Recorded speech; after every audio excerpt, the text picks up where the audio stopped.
साथियों, कुछ साथियों का और कुछ मीडिया साथियों का था कि एक स्टेटमेंट दिया जाए। जिस तरह से कल मैंने जो ट्वीट किया और ट्वीट करने के बाद साथ ही पूरे बिल प्रदेश साथियों ने और सारे हमारे विधायक जनों ने, भारत आदिवासी पार्टी और अन्य पार्टियों के भी कई साथियों ने समर्थन दिया बिल प्रदेश नए राज्य के गठन को लेके। उसको लेके राजस्थान ही सही पूरे देश के अंदर राजनीतिक गरमाई हुई है।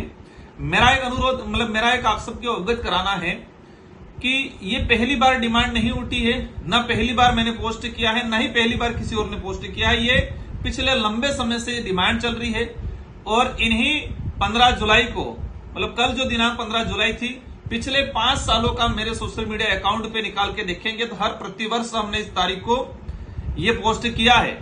लेकिन कल माहौल इसलिए बनाया गया है विरोधियों द्वारा आम जनता को गुमराह करने के लिए, और जो अंधभक्त हैं उन अंधभक्तों का ध्यान भटकाने के लिए या अंधभक्तों को उनको कहे कि उनको मटेरियल देने का जो प्रयास किया गया है भाजपा के बड़े लीडरों के द्वारा, ये इसलिए किया गया है कि राजस्थान के अंदर वर्तमान में सरकार बैकफुट पे है।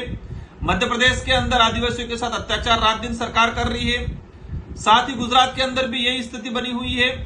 राजस्थान के अंदर सरकार भूमाफियों के अंडर में है।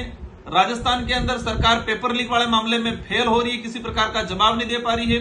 भ्रष्टाचार के आरोप आए दिन सरकार पे लगते जा रहे हैं। तो सरकार को लगा कि बिल प्रदेश वाला जो मुद्दा आया है उस मुद्दे पे पूर्वी राजस्थान हो, पश्चिमी राजस्थान हो, शेखावटी हो, मेवाड़ हो, मारवाड़ हो, उस इलाके के हमारे भाइयों को मोड़ने का काम किया है कि आपका गौरवशाली राजस्थान तोड़ने का काम कर रहे हैं। इस तरह से माइंड वॉच करके डाइवर्ट करने का।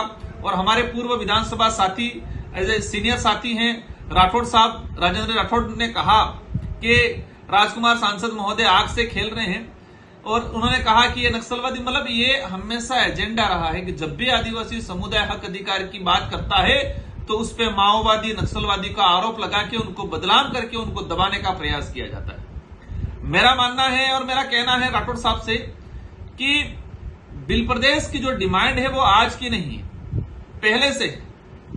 आप अगर इतना ही तकलीफ है तो आदिवासी बाहुल्य क्षेत्र की भौगोलिक स्थिति देखी जाए, यहाँ के आदिवासियों के हालात क्या है वो देखी जाए, एजुकेशन व्यवस्था कैसी है, स्वास्थ्य व्यवस्था कैसी है।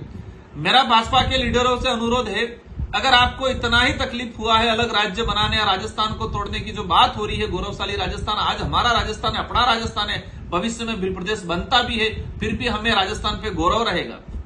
अगर आपको इतना तकलीफ हो रहा है, राजस्थान का हिस्सा है ये इलाका आज, तो आप सोतेला व्यवहार तो आपने किया है। हर बार बजट की कटौती की गई है।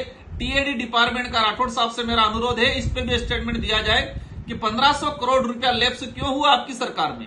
1 रुपया ट्राइबलों के डेवलप के लिए विकास फंड नहीं हुआ। ऐसा जब भी बात आती है आप फंसते हो, आप धर्म की चटनी चटाने का काम करके लोगों को गुमराह करने का काम करते हो।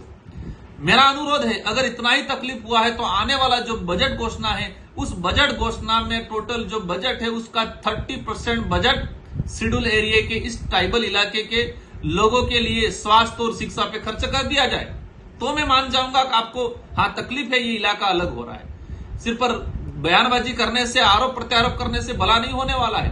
बिल प्रदेश का जो सपना है, बिल प्रदेश की जो कल्पना है, अगर मैं बोलना बंद भी कर दूंगा, जिस क्षेत्र के अंदर चिंगारी लगी हुई है, वो चिंगारी आज से 10 साल बाद भी दोबारा आग के रूप में लपटे उखड़ेगी।